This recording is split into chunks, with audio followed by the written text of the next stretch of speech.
points.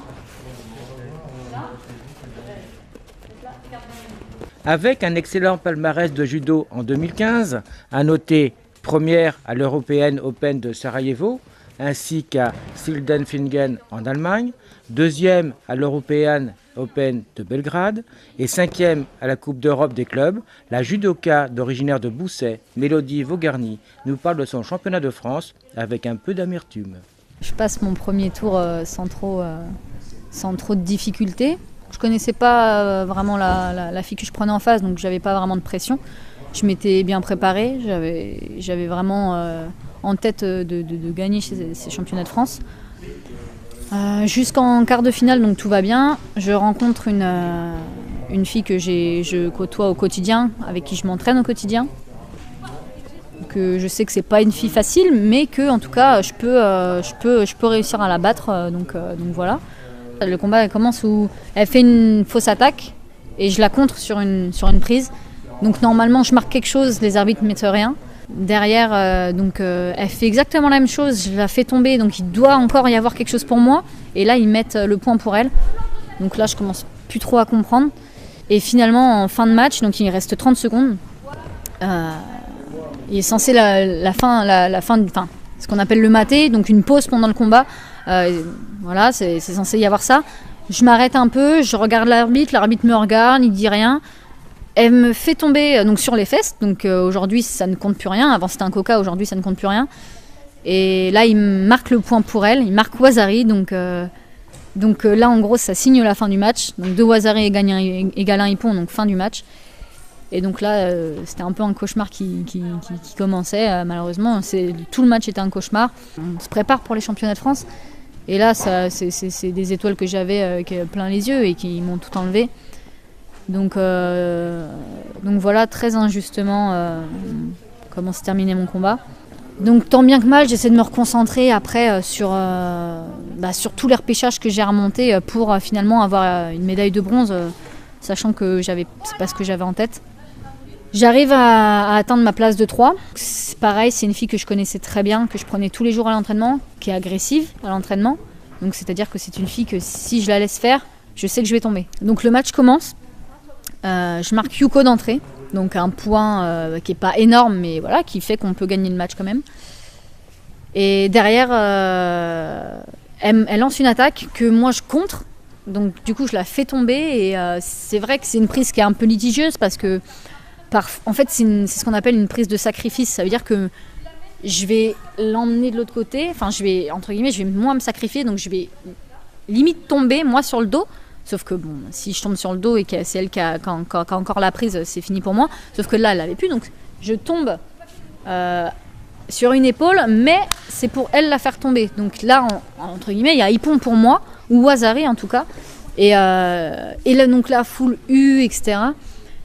Et mettre Ippon pour elle. Et là, l'arbitre central met Ippon pour elle. Alors là, je me dis, mais non, c'est pas possible, c'est un scandale. Ça va pas me refaire 2 fois la même chose dans la même journée. Enfin, je me dis, mais ils veulent pas que je gagne, en fait, c'est juste, c'est pas possible. Au final, Mélodie Vogarny termine à la 5e place au championnat de France. Aujourd'hui, donc, vous êtes à Bousset. Qu'est-ce que vous pouvez enseigner justement à tous ces jeunes qui ont envie de devenir comme vous ?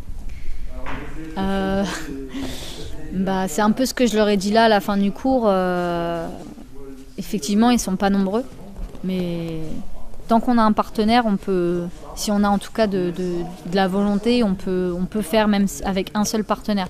C'est sûr, c'est mieux quand on a beaucoup de gens, parce que comme je dis, c'est exactement pareil, c'est pas des étrangers, mais on a tous des profils différents, des gauchers, des droitiers, quelqu'un qui est en force, quelqu'un qui est plus souple, donc effectivement, c'est très enrichissant. Cependant, quand on n'a pas le choix et qu'on veut quand même s'entraîner, on va regarder un peu à droite à gauche. On regarde sur internet, il y a beaucoup de vidéos de judo, de judokas qui sont forts. On regarde les techniques à droite à gauche.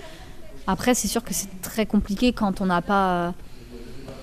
Quand il faut se motiver tout seul, c'est difficile. Mais il faut prendre un peu de tout le monde. Et c'est pour ça qu'aujourd'hui, quand je viens les voir, je pense que ça leur fait plaisir. Ça me fait plaisir à moi aussi de montrer un peu ce que je vis au quotidien, même si là c'était qu'un petit cours comme ça. Et puis parce que je vais pas leur faire une séance qu'on fait à l'INSEP parce que de toute façon il manque du monde ou quoi que ce soit. Mais en tout cas, c'est ça l'important, c'est de travailler sur ce qu'ils ont envie de faire et qu'ils se perfectionnent là-dedans.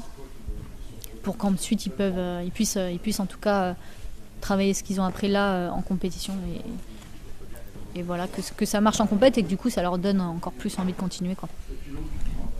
Tout à l'heure, vous avez parlé de force, sans viser personne, notamment chez les garçons, les hommes sont de plus en plus d'athlètes très puissants. Est-ce que le judo reste, je dirais, comme à sa philosophie initiale, à savoir technique, ou maintenant c'est la force qui prime?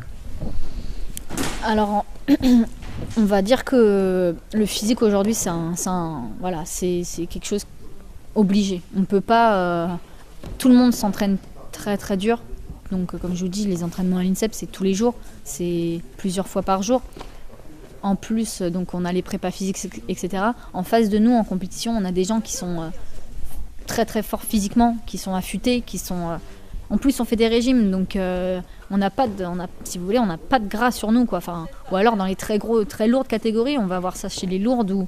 Mais sinon, quand on est vraiment dans sa catégorie initiale, dans les catégories légères ou moyennes, c'est très rare qu'on ait beaucoup de gras sur nous. Et si en compète on rencontre quelqu'un, même si on est très technique, si on rencontre quelqu'un qui est très très fort physiquement, on va avoir beaucoup de mal. Il faut du coup avoir les deux. Le judo, c'est effectivement un atout, c'est un sport technique. Cependant, si l'autre fait la différence physiquement, on aura beau avoir la technique aujourd'hui, il faut être fort physiquement parce que maintenant on a un judo qui revient effectivement en plus à son origine, c'est-à-dire qu'on a les deux mains posées, etc. On peut plus faire lâcher à deux mains. Il faut faire lâcher à une main. Il faut avoir un bras, faut avoir du muscle pour pouvoir faire lâcher quelqu'un à une main et pour tout ce qui est les techniques, pour les contres, etc. Il faut avoir un physique et oui, c'est un sport de technique, mais c'est aussi un sport physique, vraiment. Nous saluons la belle prestation de la judoka en espérant la voir à la première place du championnat de France en 2016.